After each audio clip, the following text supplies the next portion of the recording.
नमस्कार, भारतीय रेसिपी या यूट्यूब चॅनलमध्ये तुमचे सर्वांचे खूप खूप स्वागत आहे। आज आपण बनवणार आहोत मस्त अशी बटाट्याची भाजी। तर बटाट्याची भाजी बनवण्यासाठी आपण घेतले आहे असे छोटे छोटे बटाटे। एक बटाटा मोठा होता, मी त्याला कट मारून घेतले आहे। उकडताना टाकण्यासाठी एकसारखे बटाटे घ्यायचे, म्हणजे ते एकसारख्या वेळेत शिजतात। ही गोष्ट लक्षात ठेवायची। एक खूप मोठा घेतला, एक खूप छोटा घेतला असं करायचं नाही। याप्रमाणे मी बटाटे कुकरमध्ये टाकले आहे। आणि दुसरी गोष्ट म्हणजे बटाटे उकडताना खूप जास्त पाणी नाही टाकायचं, नाहीतर ते बटाटे सगळं मॉइश्चर शोषून घेतात आणि बटाट्या उकडण्यासाठी पण जास्त वेळ लागतो।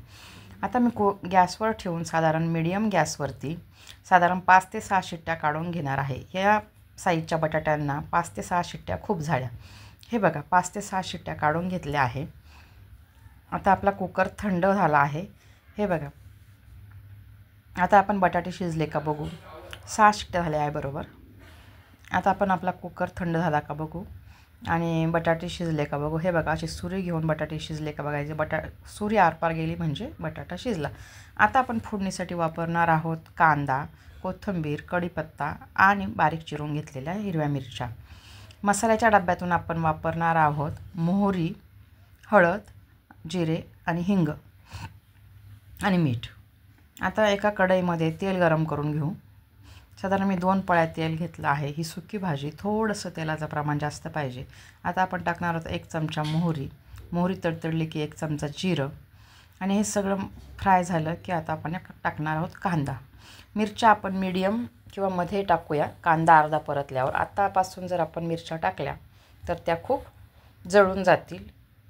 त्याचबरोबर आपण पूर्ण भाजीचं मीठ एका वेळेसच या कांद्यात टाकणार आहोत। आता छान फ्राय करून घ्यायचा। थोडासा रंग बदलला की मी यात टाकणार आहे बारीक चिरून घेतलेल्या हिरव्या मिरच्या आणि त्याचबरोबर कढीपत्तासुद्धा। कढीपत्ता पण ह्या स्टेजला टाकून घ्यायचा। आता छान 2 मिनिटं फ्राय करून घ्यायचा। हे बघा, छान फ्राय झाला आहे। त्यातच मी टाकली आहे थोडीशी कोथिंबीर। आता मी हे जे बटाटे साल काढून घेतले आहे ते आता थोडेसे हाताने असे क्रश करून घेणार आहे। खूप स्मॅशरनी स्मॅश करायची नाही, थोडासा जाडसरच बटाटा राहिला पाहिजे। आता या फोडणीमध्ये आपण घालणार आहोत थोडी कोथिंबीर,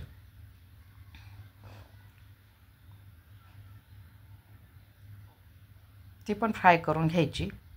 आता आपण घालणार आहोत अर्धा चमचा हळद आणि चिमूटभर हिंग।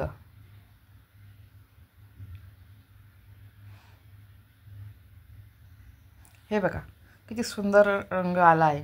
हे बघा, चिमूटभर हिंग घातला आणि असे हे आपण बटाटे असे हाताने क्रश करून घेतले आहे ते आता यात घालणार आहोत आणि छान मिक्स करून घेणार आहोत आणि चमच्याने परत थोडेसे बारीक करून घेणार आहोत। हे बघा, असे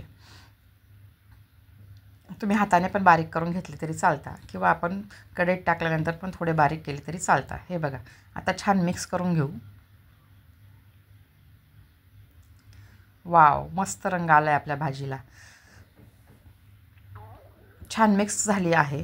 आता आपण ही भाजी, ही बघा किती सुंदर झाली आहे, सुंदर रंग पण आला। ही भाजी आपण पोळीसोबत, डोस्यासोबत किंवा टिफिनसाठी पण वापरू शकतो। वाव, मस्त। आणि आपण प्रवासात सुद्धा घेऊन जाऊ शकतो। तुम्ही पण अशा प्रकारे ही भाजी माझ्या पद्धतीने बनवून बघा आणि कशी झाली ती मला कमेंट बॉक्समध्ये नक्की सांगा। आणि अजून पण सबस्क्राईब केले नसेल तर सबस्क्राईब नक्की करा।